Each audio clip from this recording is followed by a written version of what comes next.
Cara Francesca, io sono stanco, innamorato della vita, del muto tempo nostro debosciato, del sangue e del coraggio che non ha. Sei il tempo e il cuore della tua anima che in fiore fai un rifugio, del canto che hai nel petto una preghiera, che torni al mondo un'altra primavera. Cara Francesca, io sono un ingenuo ma resta un bambino, chi non vuol chinare la testa e le spalle tra sassi e ferite. Ti ho scritte lettere piene d'amore.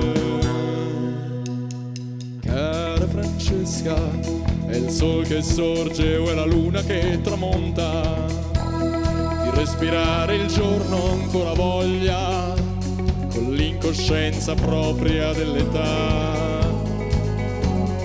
Tu non badare al pianto, al riso con cui adorno le parole, ricordati di me per quelle cose per cui ora muoio e penso a te. Cara Francesca, io sono un ingenuo ma resta un bambino, chi non vuol chinare la testa e le spalle tra sassi e ferite. Ti ho scritte lettere piene d'amore.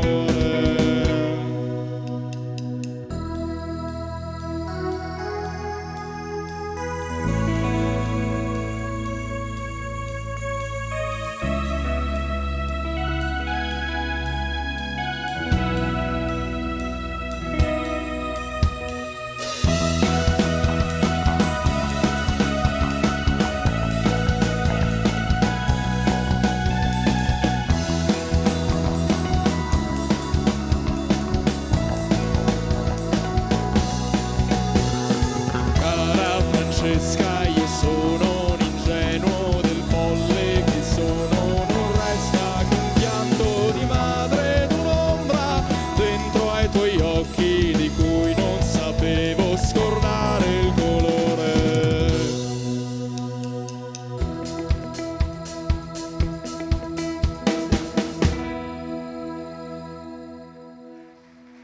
Grazie mille.